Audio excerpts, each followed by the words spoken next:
안녕하십니까. 이번 주는 8주 차입니다. 그죠? 지난주에는 여러분들 뭐 시험 보시느냐고 고생들 하셨고요. 우리 과목은 그냥 뭐 리포트로 했으니까 여러분 좀 뭐 안 내신 분도 있는데, 안 내신 분들은 이제 개인 메일 좀 보내세요. 어떻게든지 여러분한테 이렇게 드릴 거니까, 어떻게 할지 물어보고, 이렇게 하세요. 지금 뭐, 이거 들을 때쯤이면은 이미 이제 마감이 끝나고 성적 이렇게 할 텐데, 늦게라도 개인 메시지라도 남겨놓으시면 제가 또 연락 드려서 좀 도움 드릴 수 있는 방법을 찾아보겠습니다. 자, 우리가 지난주에, 오늘은 뭐 신자유주의 경제 환경, 지난번에 글로벌 환경 잠깐 얘기했는데요. 글로벌 환경 중에 하나가 이제 신자유주의 경제 환경이거든요. 그래서 이제 오늘은 요거는 편안하게 들으세요. 지난번에 말씀드렸던 걸 다시 한번 요약해 볼까요? 지난주에는 뭐에서 있었죠?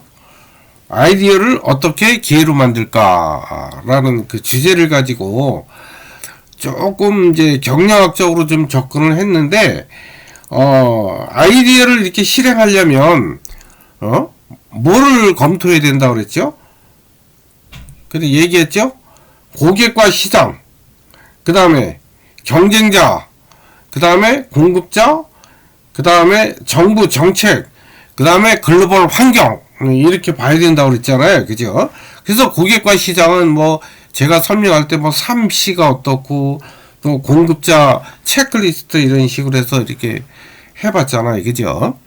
이제 우리가 지난 시간에 한 공부입니다. 그 중에서 이제 글로벌 환경이 이제 지금 우리가 살고 있는 이 환경이 지금 어떠한가라는 것에 대해서 지금 이제 우리가 살펴볼 건데요. 요번에 이건 뭐 너무 어렵지 않고 여러분이 좀 편하게 들으실 수 있도록 하면 좋은데, 이것도 조금 주제가 조금 무거운 거긴 해요. 최대한 내가 좀 이렇게 풀어서 말씀을 드리니까 약간 경제학적인 측면이 좀 나오고 그러니까 그런 거 조금 감안해서 들으시면 교양 과목으로서는 여러분 좋을 것 같아요.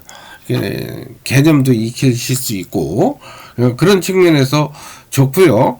요거는 우리가 글로벌 환경, 왜냐면 아이디어를 실행하는데 글로벌 환경 이런 거를 안 보고는 이렇게 실행하면 실패할 확률이 많잖아요. 그죠? 그래서 그때 고객과 시장, 경쟁자, 그 다음에 공급자, 정부 정책, 그 다음에 글로벌 환경, 이런 거 이렇게 봐야 된다는 거예요. 그 중에 이번에는 이제 글로벌 환경에 대해서 우리가 뭐가 있었나요?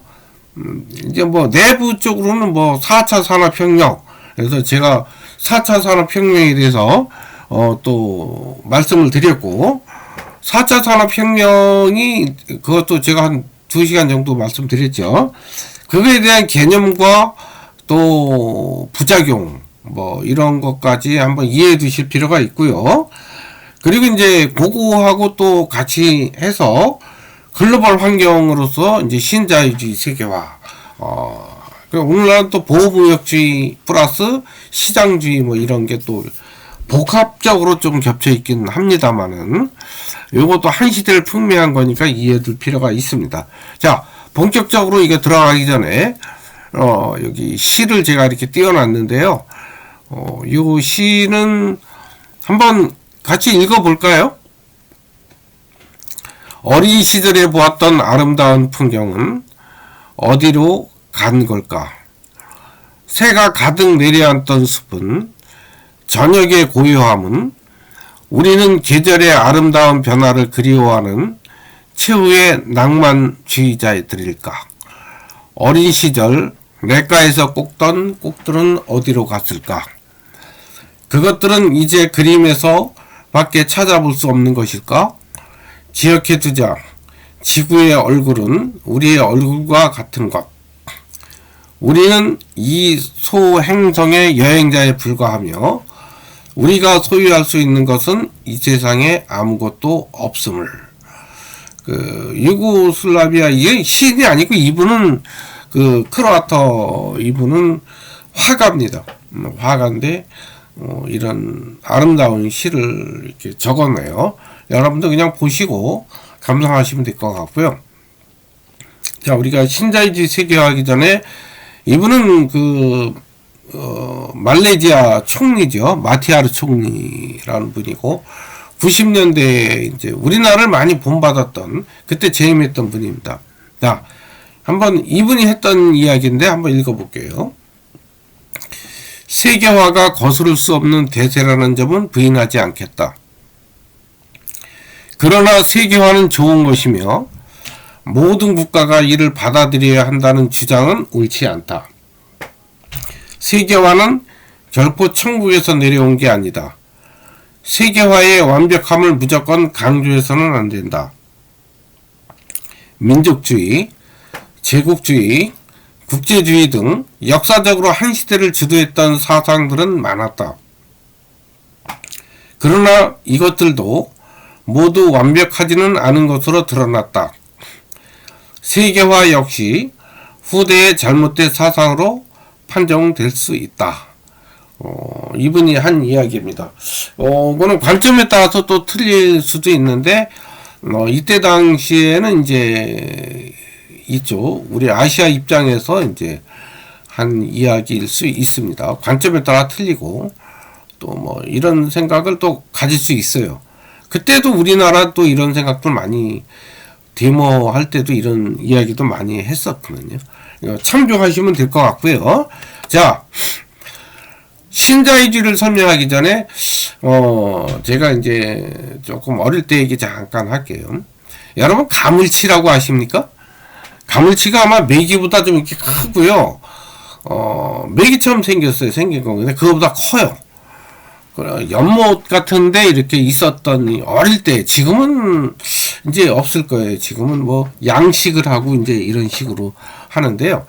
예전에 제가 어릴 때는 그래도 동네, 고향이 강원도인데 거기 이렇게 가면은 이런 가물치가 간혹 보이기도 했어요. 뭐 또 어떻게 개울가 이런 데 가면 빠가사리, 메기 이런 것도 좀 있었고요. 자, 가물치하고 붕어를 이렇게 비유를 했어요.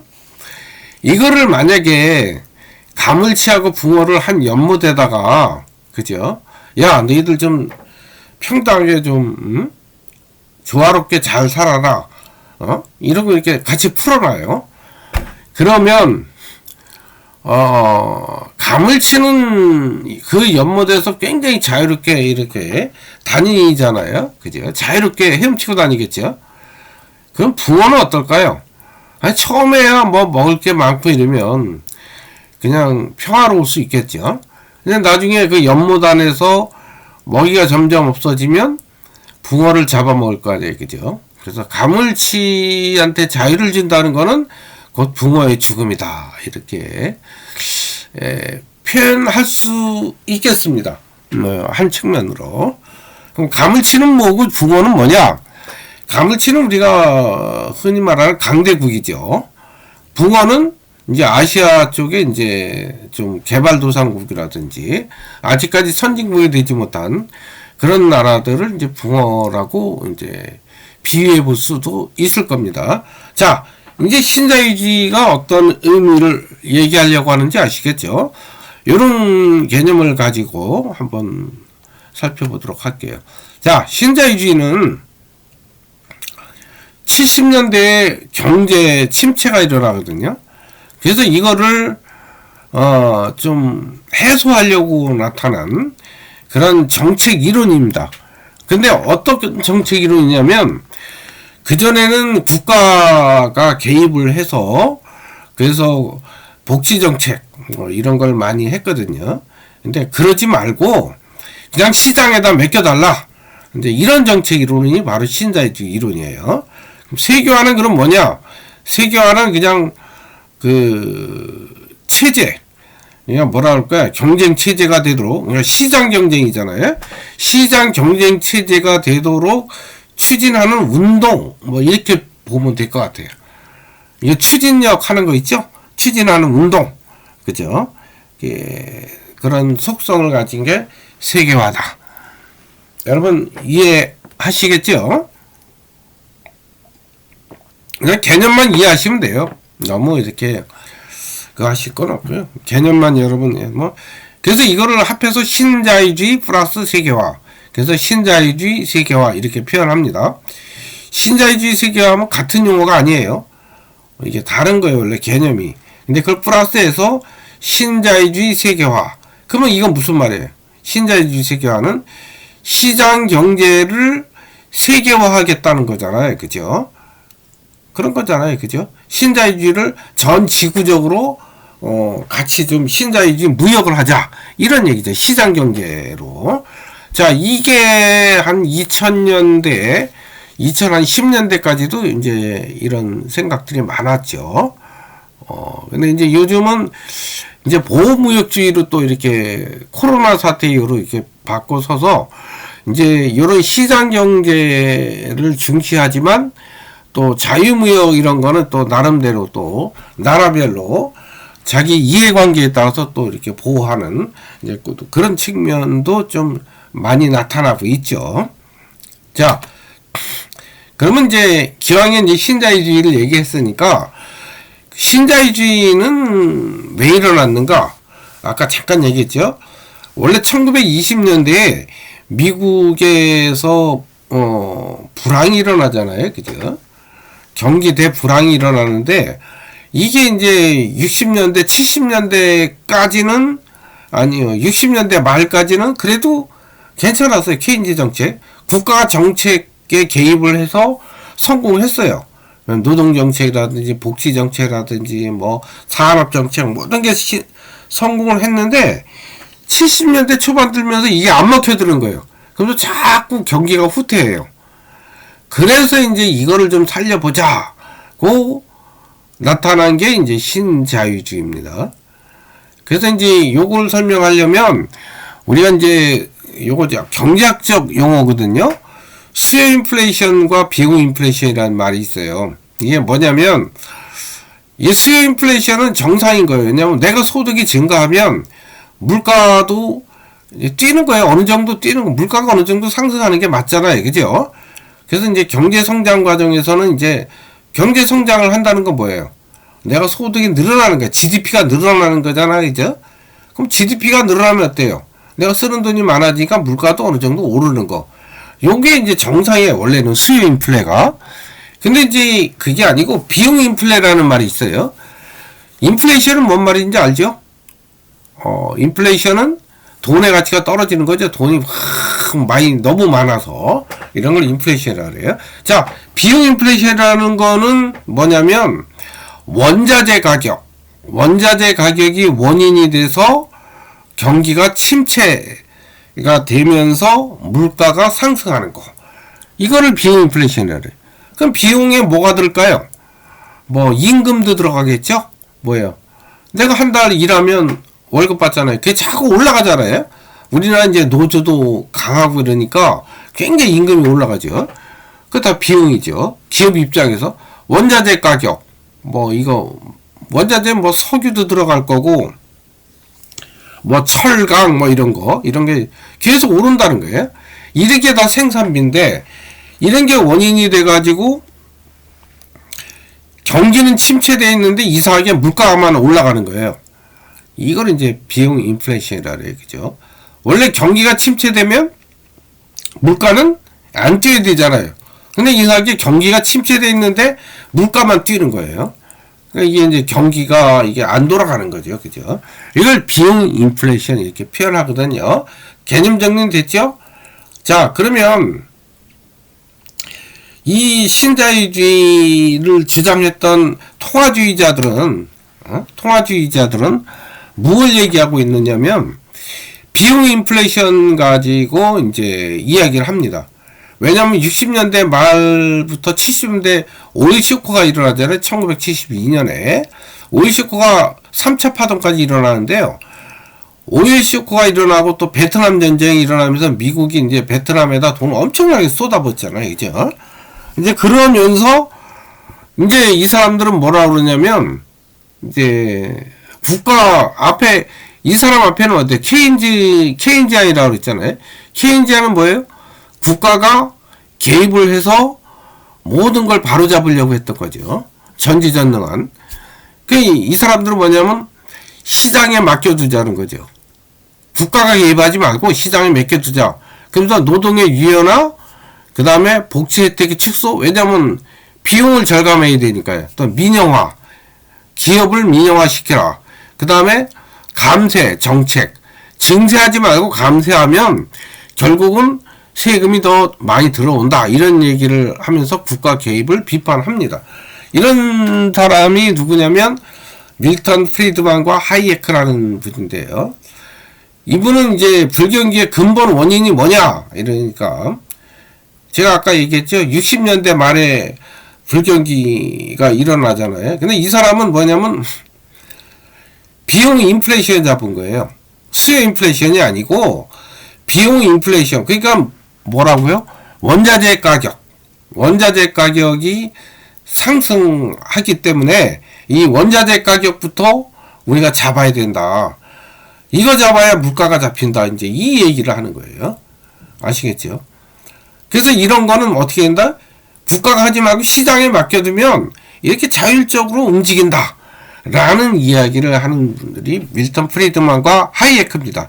이분들은 이제 보통 경제학에서 통화주의자 이렇게 표현해요. 지금까지 뭐 그렇게 어려운 거 없죠. 이런 내용이에요. 요거 뭐 그런 건 없어요. 그 케인즈주의는 이제 샤워실의 바보다라고 이런 밀턴 프리드만 이런 양반이 이제 통화주의자들이 비판하는 거거든요. 왜 그러냐면 이게 무슨 말이냐면 보통 여러분 샤워실에 가면 이게 빨간 게 돼 있고 파란 게 돼 있고 중간에 돼 있잖아요. 근데 보통 이제 이렇게 샤워실이 뭐냐면 빨간 걸 틀었는데 빨간 거면 따뜻한 물이 나와야 되는데 따뜻한 물이 안 나오는 거예요. 차가운 물이 한참 나오다가 뜨거운 물 나오고 막 이런 거예요. 또 차가운 물 틀는데 뜨거운 물이 확 뜨고 이렇게 들으면 뜨거워 차가워 막 이러죠. 그죠? 그러니까 이게 국가가 해서는 이렇게 샤워실의 바보가 된다는 거예요. 제대로 조정을 못 한다는 거예요. 그래서 이걸 어디다 맡겨놔라? 국가가 개입하지 말고 시장에 맡겨두면 이런 샤워실의 바보가 안 된다는 거예요. 요런 개념을 여러분이 이해하고 있을 필요가 있어요. 아시겠죠? 개념 정리는 됐죠? 감세 정책은 이제 이 사람들이 주장하는 게 소득세나 법인세를 감해주면 가처분 소득이 증가하고 또 기업들은 의욕이 살아나기 때문에 결국은 나중에 재정 수입은 늘어난다라고 이제 주장을 하죠. 근데 이게 또 일면에서 또 맞는 면도 있고요. 또 틀린 면도 있긴 있어요. 이런 것만 알아두시면 소득세를 너무 많이 거두면 어떨까요? 내가 가처분 소득이 줄어드니까 돈 쓸 게 별로 없어요. 좀 그런 게 있대요. 제가 경험해 보니까 한 달 월급을 탔는데 세금을 막 200~300씩 떼어봐요. 좀 그렇잖아요. 그죠? 그래서 세금을 너무 떼는 것도 조금 문제가 있더라라는 생각이 좀 듭니다. 자, 이거에 대한 문제점 볼까요? 세율을 낮추면 세금이 더 거친다라는 게 이제 이 사람들의 주장인데, 요게 이제 어느 학자가 연구를 했는데, 실제로는 더 거치는 게 아니라 감소한다라는 이제 주장을 하더라고요. 근데 요것도 이런 면도 있고요. 또 길게 보면 또 이렇게 거칠 수도 있다는 생각도 듭니다. 이렇게 판단은 여러분이 하시면 되고요. 그 다음에 이제, 요게 이제 단점이 하나가 빈부격차 일어나는 거죠. 그리고 또 아까 얘기했죠. 원자재 또 비용 축소하려고 하다 보니까 이제 사회복지 같은 것을 굉장히 많이 축소를 하고, 또 사회복지는 또 무상적 사회복지, 또 생산적 사회복지 이렇게 또 나눠서 설명이 되는데요. 어쨌든 이런 측면이 문제가 된다는 거예요. 전체적으로 축소가 된다는 거죠. 그래서 사회적인 합의하에서 균형적인 조세나 또 정책도 그래요. 정책도 합의를 통해서 또 국민들이 공감하는 그런 수준에서 뭐 입법도 하고 뭐 땅땅 두드릴 걸 두드렸는데 혼자서 지금 뭐가 급하다고 뭐 한 2, 3일 만에 그냥 법 하나 쭉 만들고 이제 그렇게 하면 안 된다는 거죠. 그러면 어때요? 국민들이 공감이 안 되죠. 뭐 자기네들만 모여서 만들어? 뭐 이상하네? 뭐 이렇게 생각할 수도 있다는 거죠. 그죠? 그래서 항상 어떻다고요? 사회적 합의하에 이렇게 균형적인 감각을 갖추는 게 중요하다라는 이야기를 하고 있습니다. 문제는 신자유주의에 대해서 제가 이제 개념 설명을 이제 거의 말씀을 드렸어요. 제가 그 깊은 이론은 다 뺐습니다. 그냥 여러분이 이해하실 정도만, 왜냐면 그 글로벌 환경을 이해하는데 뭐 그렇게 뭐 깊은 이론까지 뭐 할 건 없잖아요. 이죠. 이런 신자유주의 세계화 이런 흐름이 어떻게 흘러가는가라는 걸 통해서 글로벌 환경, 왜냐면 이런 것들을 이해해야 내가 아이디어를 실행하는데 이거 어디다 수출하지? 필리핀에다 수출할까? 어디다 베트남에다 할까? 어디가 나을까? 뭐 이런 흐름이 있어야 내가 판단도 이제 선다는 거죠. 아이디어를 올바르게 실천한다는 거죠. 그래서 여러분 이거 공부하는 거예요. 공부하는 위치 아시겠죠? 자, 세계화는 원래 그 신자유주의는 우리가 미국에서 볼 때는 레이가노믹스라고 표현하고요. 그 다음에 이제 영국에서는 이제 그 대처리즘이라고 그래요. 대처리즘. 그래서 이거는 세계화는 이제 어떻게 시작했냐면 미국이 이제 하도 자기네들 적자가 많이 나니까 그때가 이제 80년대죠. 그러니까 이제 불공정 무역이라고 이제 하면서 무역을 우리 공정하게 하자 이렇게 얘기를 합니다. 그 다음에 무역 적자를 또 해소하는 목적도 있어요. 자기네 무역 적자. 그러면서 불공정 무역 좀 어떻게 공정하게 좀 같이 무역을 하자. 그래서 이제 미국의 통상 압력이 이루어집니다. 이제 그게 현재 UR 협상으로 나섰고요. 또 WTO 얘기는 들어보셨죠? 그런 이제 제대로 무역이 공정하게 이루어지고 있는지를 감시하는 거예요. 그게 이제 WTO고. 또 싱가포르 이런 거는 이제 하려고 싱가포르 강요회의부터 뭐 제네바, 시애틀, DDA, 칸쿤회의, 홍콩회의, 뭐 G7회의 하면서 쭉 흘러왔어요. 이제 그러다가 어떻게 됐죠? 미국이 이제 트럼프 대통령이 이제 돌아서면서 또 코로나 사태가 생기고 이러면서 이런 자유무역 체계가 좀 상당히 요즘은 좀 들어가 있죠. 없어지지는 않았어요. 좀 이렇게 많이 들어가 있고, 그 보호무역이라고 그러죠. 이렇게 국경을 닫아서 자기네한테 이익이 되는 것만 이렇게 하는 보호무역주의를 이렇게 많이 이제 선호하는 그런 측면이 있습니다. 근데 이게 뭐 그렇다고 레이가노믹스로 완전히 없어졌냐? 이제 또 그건 아니에요. 이제 왜냐면 그거는 내부적으로 가지고 있죠. 그러나 이제 다른 나라하고 무역할 때 이런 것까지 곁들여져 있다라는 거예요. 왜냐면 이게 이제 한때 미국에서 이제 한번 데모도 일어나고 굉장히 많은 문제를 일으키거든요. 이 레이가노믹스라는 게 뭐냐면 이 사이드 서프라이드 학파라고 해서 공급 증시 경제 학파예요. 그 경제학에서 이제 이게 무슨 말이냐면 예전에는 수요가 공급을 창출한다 이렇게 표현했거든요. 그동안은. 근데 이제 여기는 거꾸로죠. 공급이 수요를 창출한다는 거예요. 여기는. 그래서 공급 증시 경제 학파 이렇게 얘기하는 거예요. 이 얘기는 뭐냐면 내가 상품을 잘 만들고 상품을 잘 만들면 수요는 저절로 이루어진다. 이게 이제 공급 증시 경제 학파의 이론이에요. 그죠? 그러면서 이제 각 나라별 자유무역 협정 FTA는 어땠어요? 우리나라 예를 들면 뭐 한미 FTA, 한중 FTA, 칠레 FTA 할 때도 말이 많았지요. 한미 FTA도 그렇고, 그죠? 이런 이제 왜냐면 농업 부문 다 죽는다 뭐 또 터키, EU, 뭐 뉴질랜드, 베트남 등 뭐 다양하게 지금 이렇게 하고는 있는데, 지금은 이제 뭐 코로나 사태 때문에 이런 자유무역 협정도 이제 또 이해관계에 따라서 또 이렇게 변질되는 그런 모습도 좀 보입니다. 자, 세계화에 대한 이야기 이제 어느 정도 여러분 이해하셨나요? 자, 미국의 통상압력 때문에 이제 이런 세계화가 더 이제 박차를 가해졌다라는 이야기를 하고 있죠. 그 이 사람들은 어땠어요? 무역 적자 해소하려고 불공정 무역 해소하니까 시장 개방 압력 했죠. 수입 개방 또 관세 인하, 이 두 가지의 요소를 가지고 했겠죠. 그 다음에 이제 원화 절상 압력 이런 건 이제 이거 경제학 용어인데요. 이게 제가 개념을 갖다 설명할게요. 원화가 절상 절하 이런 표현이 있는데요. 원화 절상은 무슨 말이냐면 우리나라 원화 가치가 높아지는 걸 얘기하고, 원화 절하는 우리나라 돈의 가치가 떨어진 걸 얘기하거든요. 근데 절상이냐 절하냐가 왜 중요하냐면, 이게 원화가 절상이 된다는 건 우리나라 돈의 가치가 높으면 우리나라 만든 상품이 잘 팔리겠어요? 수출을 하겠어요? 안 할 거 아니에요. 왜? 우리나라 가격이 비싸졌는데 외국에서 우리나라 걸 수입하겠어요? 그럼 우리는 수출이 떨어지겠죠. 그죠?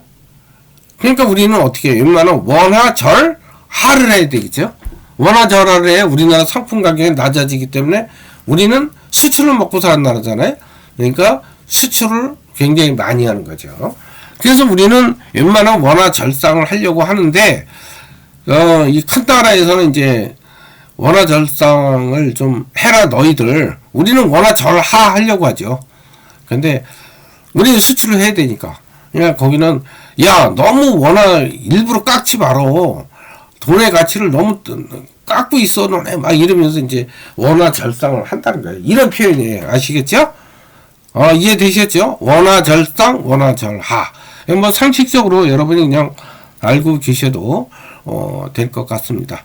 자, 이제 우리나라의 지금 환경 변화, 우리나라 이제 환경 변화도 이제 여러분 중요하죠. 왜냐면 환경 정부 정책 이런 거 그게 알아야 어때요? 여러분 아이디어를 어떻게 실행할지를 여러분이 판단하실 수 있을 거 아니에요, 그죠? 그래서 이런 게 우리나라 정부 정책이나 이런 것도 필요합니다.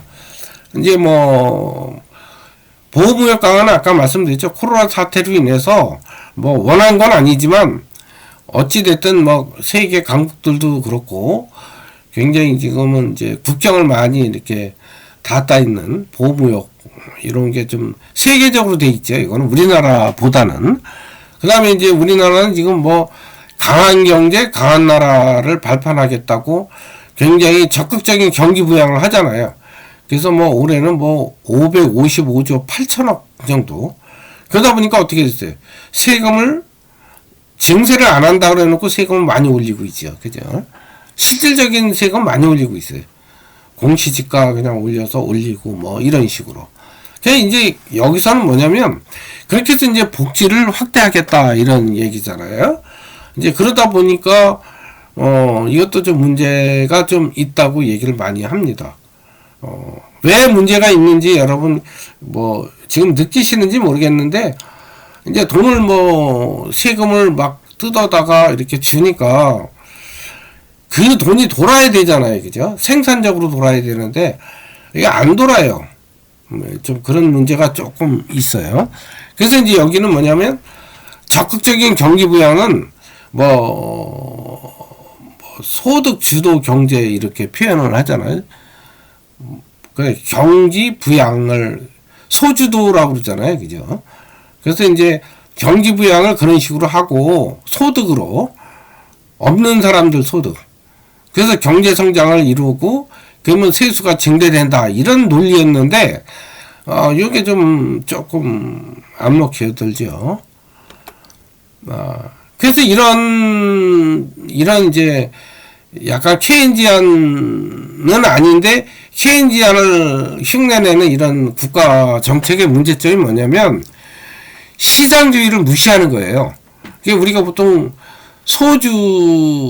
소주성이라고 표현하죠, 그죠? 소득 주도 성장 정책인데, 이 소주성이라고 하는 것이 이제 비판을 받는 게 이제 이런 거죠. 이런 소득을 통해서 소득 증대, 없는 사람 소득 증대 얘기하는 거예요. 있는 사람 거 빼다. 이렇게 해서 경기를 살려서 성장하고 세금을 늘리겠다고 했는데, 이게 지금 어디선가 뭔가가 좀 삐까덕하죠. 시장을 무시하는 이런 문제점이 있고요. 또 그러다 보니까 이제 시장이 좀 중시돼야 되는 부분에 대해서 굉장히 좀 통제나 규제가 굉장히 강하죠. 그런 문제. 그러다 보니까 또 비판적으로 뭐 획일적 경제사회주의니 뭐 분열적 민족주의 혼합 뭐 이런 이야기도 나오는 게 이제 또 사실이고요. 또 하나 또 안 좋은 거는 이제 세금 부담률이 이제 계속 증가한다는 거죠. 그 다음으로 이제 개인 자율권을 이제 억압하는 문제가 있죠. 그죠? 그러니까 이제 뭐 사회나 국가의 공공안녕 뭐 이런 것을 명분으로 해서 이제 개인의 자율권 이런 거를 아주 그 미시적 권력 형태로 침해를 하죠. 또 그걸 또 매스컴에다 엄청나게 홍보하면서 이제 내면화하고 그러면서 이제 우리 국민은 그것도 모르고 내가 억압되는지도 모르고 아유 그렇지 뭐 내가 나보다 사회가 우선이지 이렇게 생각하는 경우가 엄청 많다는 거예요. 그러나 그런 건 아니라는 거지. 중요한 거는 개인의 자유가 중요하죠. 그런 자유를 억압하는 것은 어떤 명분이라도 이렇게 뭐 좋은 건 아닌 것 같아요. 이게 철학적으로 표현하면 좀 실존주의, 하이데거나 뭐 사르트르, 뭐 까밍 이런 사람들, 뭐 프리드리히 니체 이런 사람들이면 까부러치죠. 또 미셸 푸코 뭐 이런 분들, 이런 측면에서 이제 조금 문제점이 있다라고 볼 수 있겠습니다. 근데 그의 문제점은 여러분이 한번 뭐 생각해 보시면 될 것 같아요. 그죠? 이런 정도로 여러분이 이해하시면 되고요. 이제 이런 이제 환경 속에서 이제 정말 내가 어떤 아이디어를 가지면, 어떻게 좀 실행을 해볼까라는 판단을 여러분이 하셔야 된다는 거죠. 그죠? 자, 어떤 사회로 가야 되느냐는 이제 뭐, 저는 이제, 이게 이제, 저의 이야기인데 좀 천천히 상생적 자유주의로 좀 나갔으면 좋겠다라는 생각을 합니다. 그러니까 이제, 공정한 어떤 시스템을 가지고 그런 정치 사회 구조를 가져야 되겠죠. 그죠? 상향적 민주적이라는 말은 자발적, 이런 말은 뭐냐면, 그거죠. 이거 공감하는, 제가 누누이 강조하지만 공감하는 그런 시스템이 좀 갖춰져야 돼요, 사회가. 그래서 이제 상향적, 국민의 의견이 들어가고, 또 그런 것들이 민주적으로, 이렇게 막 비판도 하고, 여러분, 비난과 비판 다릅니다. 비판은 이제 판단을 하는 거죠, 그죠? 옳고 그름을 이야기하는 거예요. 그래서 이제 서로 그런 것들 토론도 하고, 이제 이렇게 가야 이게 올바른 상생 자유주의입니다. 근데 그런 것을 편파적으로만, 한쪽으로만 이야기하고, 다른 쪽은 그냥 오늘은, 그건 민주적이라고 하지는 않죠, 그죠? 그래서 그것도 공감하지도 않잖아요, 다른 쪽은. 그래서 이제 서로가 공감할 수 있는 그런 사회를 만들어 가야 된다.